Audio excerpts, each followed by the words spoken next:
வணக்கங்க. இன்றைக்கி முட்டை தொக்கு தான் பண்ண போகிறோம். அதுக்கு ஒரு 7-8 முட்டையை உடச்சி எடுத்துக்கிட்டேன். தனி மிளகாத்தூள், மிளகுத்தூள், மஞ்சத்தூள், உப்பு போட்டு எடுத்து வச்சுருக்கேன். வெங்காயம் பொடியாக கட் பண்ணி வச்சுருக்கேன். தக்காளியும் பொடியாக கட் பண்ணி வச்சுருக்கேன். பச்சை மிளகாய் 2 கீறி வச்சுருக்கேன். கருவேப்பிலை எடுத்து வச்சுருக்கேன்.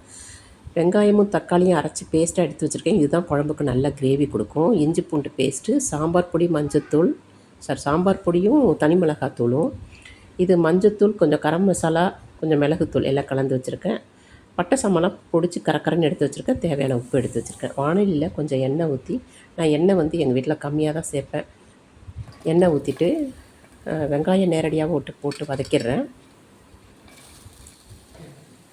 ஏன்னா பட்டை சாமான் இப்போ போட்டால் வாயில் கடிப்படும். முட்டை தொக்கு இல்லையா, பாதி சாப்பிட்டுட்ருக்கல பட்டை கிராம்பெலாம் வாயில் தட்டுப்பட்டால் எங்கள் வீட்டில் யாருக்கும் பிடிக்காது.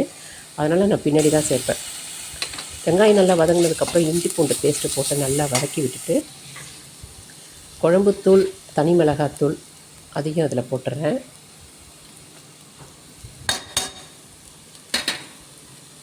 இப்போ பாருங்கள், பட்டை சாமான் கரக்கரன்னு உடச்சி வச்சுருந்தேன் இல்லையா, அதையும் போட்டாச்சு. அடுத்தது கொஞ்சம் கரம் மசாலா, கொஞ்சம் மஞ்சத்தூள், கொஞ்சம் மிளகுத்தூள் எல்லாருமே இதில் போட்டுட்டேன். இதுக்கு தேவையான உப்பும் இதிலே சேர்த்துட்டு நல்லா ஃப்ரை பண்ணி விட்டுட்டேன்.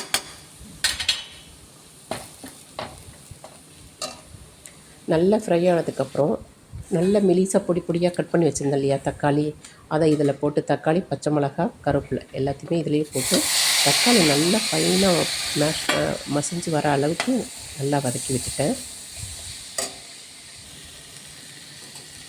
நல்லா வதங்கி வந்துடுச்சு. இப்போது தக்காளியும் வெங்காயமும் அரைச்ச பேஸ்ட் இருக்கு இல்லையா, அதையும் கொட்டி இது நல்லா தொக்கு மாதிரி வர அளவுக்கு நல்லா இதை கொதிக்க வச்சிடணும்.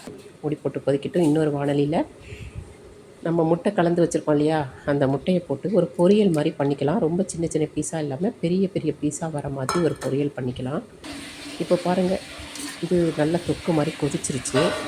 இது சப்பாத்திக்கு, சாதத்தில் போட்டு சாப்பிட ரெண்டுத்துக்குமே ரொம்ப நல்லாயிருக்கும். முட்டை பெரிய பெரிய பீஸாக நல்லா எடுத்து வச்சுட்டு, இந்த நல்லா கொதித்து கிரேவி ஆகிருக்கு இல்லையா, அந்த தொக்கில் இதை போட்டு நல்லா கலந்து 2 நிமிஷம் அமுக்கி மூடி வச்சிட்டோம்னா தக்காளி தொக்கு ரெடி. சுட சுட சாதத்தில் போட்டு சாப்பிட்டோம்னா ரொம்ப நல்லாயிருக்கும்.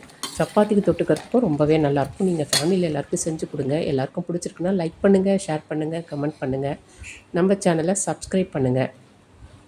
நன்றி. வாழ்க வளமுடன்.